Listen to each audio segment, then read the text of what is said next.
James Harden stands out as a player who sparks major controversy. The media has been calling him fat, a locker room cancer, and a choke artist. They question his dedication to the game, suggesting that he lacks the necessary passion and drive to succeed on the court. Additionally, his off-the-court activities, such as being a regular at the strip club, have made him an easy target, leading some to question his focus and commitment. The media is polluting Harden's undeniable dominance by constantly undermining his incredible achievements with negative coverage. And this weekend, James Harden was actually spotted at a strip club. The three, down to two, it's a three, good!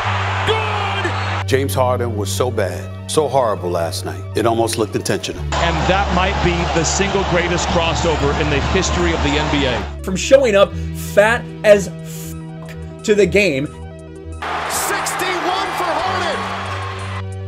James Harden's jersey is hanging in the rafters in a Houston strip club.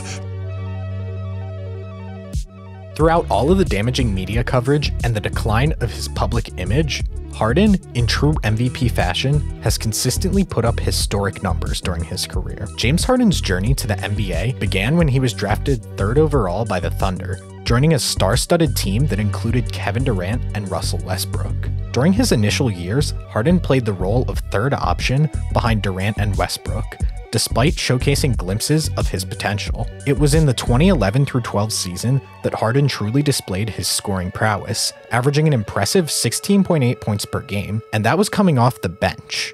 This remarkable performance earned him the 6th Man of the Year award, while the Thunder made their way to the NBA Finals. However, despite his undeniable talent, the Thunder undervalued Harden and placed all their trust into other stars, leading to a contract dispute. Ultimately, the Thunder decided against offering him a max contract extension, resulting in Harden being traded to the Houston Rockets. With the Rockets, Harden's potential as a leader of the offense became evident. He quickly established himself as one of the league's premier scorers and playmakers.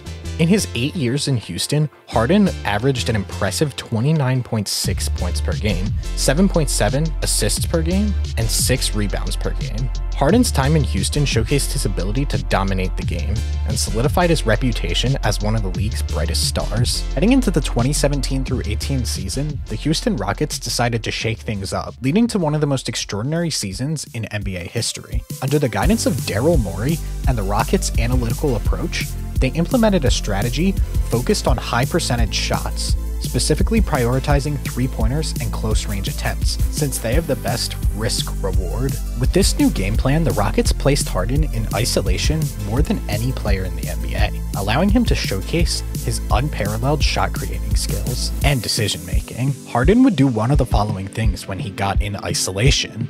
First, he could draw a double team and dish it out to an open shooter for a 3. Second, he could use his dribble combos and take a step back 3. Or last, he could drive to the basket to create contact with the defender to draw fouls. In fact, he led the NBA in shots on drives, free throw attempts, and three-point attempts during that remarkable season. Only a mere 3% of Harden's points came from mid-range shots, as the Rockets embraced the data-driven philosophy of avoiding these less efficient scoring opportunities. Harden's willingness to adapt to this revolutionary style of play and the team's commitment to analytics led to a season that will be remembered as one of the best in Rockets history. Steps right, shoots for the win, and he gets it!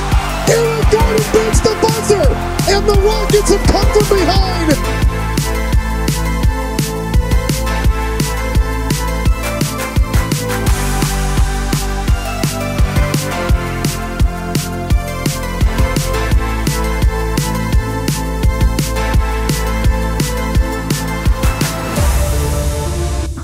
The Rockets had their best record in franchise history, finishing with an impressive 65-17 record. They secured the top seed in the playoffs, surpassing their star-studded Golden State Warriors, who had players like Curry, Clay, Durant, and Draymond. The Rockets even held a 3-2 lead in the series versus the Warriors. However, their fortunes took a turn when tragedy struck, and Chris Paul, the team's second-best player, got injured. In Game 6, they faced a scorching hot Klay Thompson, who couldn't miss and dropped 35 points, making 9 out of 14 three-point attempts. Although the Rockets managed to slow him down, Durant and Curry stepped up, stealing the game. Game 7 would decide it all, but without Chris Paul, the Rockets struggled. They suffered one of the worst shooting performances ever, missing a staggering 27 consecutive three-point shots. Players they counted on disappeared, like Trevor Ariza, who went 0 for 9 from beyond the arc, and Eric Gordon, who was 2 for 12. Despite Harden's effort, his teammates' inability to make shots hampered their chances of victory. Ultimately, the Rockets fell short against the Warriors, a team considered one of the best in history. Following the disappointing loss, Harden was determined to improve and lead his team to a championship. The Rockets decided to increase his isolation plays even more. Harden excelled at creating scoring opportunities for himself, averaging an impressive 18.1 points per game off isolations. No other player came close, with John Wall being the second highest at 4.6 points. From December 13th onwards, Harden unleashed one of the most dominant runs of all time. Harden, step back three. Beard in his bag right now. It's hard for me to believe that someone else, after this season, that someone else could be the MVP from what I've seen. James Harden is the greatest scorer in the game today. Because, man, James Harden, I tell you, he's the best one-on-one player I may have ever seen. 60 points, 11 assists, 10 rebounds. The new scoring, one-game scoring record for Houston.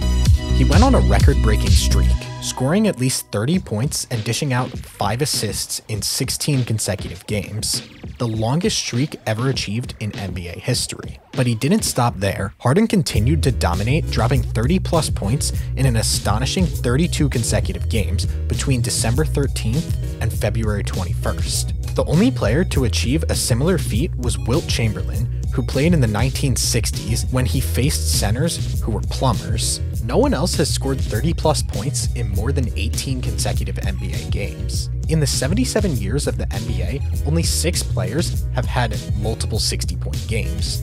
James Harden had 2 60-point games in the same season. Even in one of those 60-point games, he had a triple-double. Harden scored 50-plus points in 9 games this season. If you were to give him 0 points in those games, he'd still have led the NBA in points per game. He finished the year averaging 36.1 points per game and 7.5 assists per game, which made him the only player to average more than 34 points and 7.5 assists in 1 year. He came into the playoffs red hot, only to meet the Warriors in the second round again.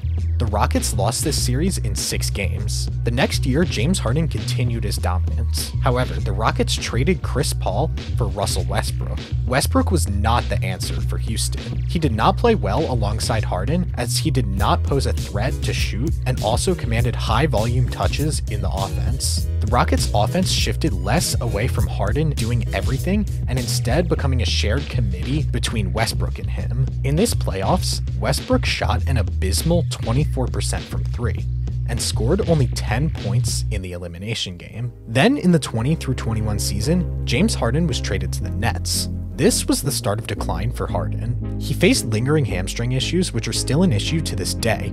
In addition, the NBA changed their way of officiating by not calling fouls on plays where the offensive player leans in to draw contact, which was Harden's specialty. Harden, with all these changes, saw a decline in his numbers, and after a season with the Nets, he was moved to the Sixers, but it is clear he is past his prime now.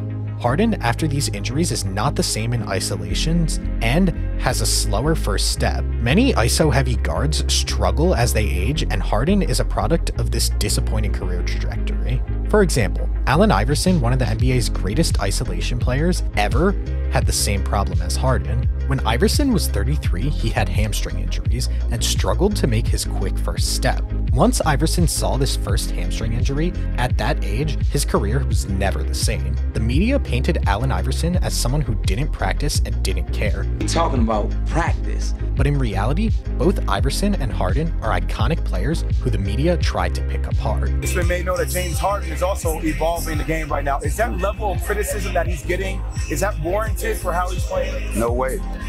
No way. I mean, that man has so much talent. He's so great, and he deserves all the praise that he gets. You know what I mean? It's always going to be a critic out of there. It's always going to be out there, somebody out there saying you can do something else better than what you're doing. In 2 years, James Harden is on pace to pass Ray Allen and be second all-time in three-pointers made. If Steph Curry didn't exist, we would all be praising Harden as the NBA three-point king. If Harden didn't have to go through the most overpowered roster of all time, he could have gotten at least one ring.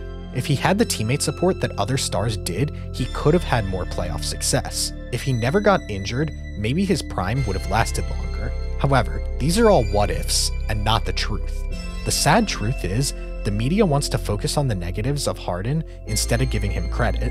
Harden is an all-time great, and instead of appreciating his greatness, the media has mocked him.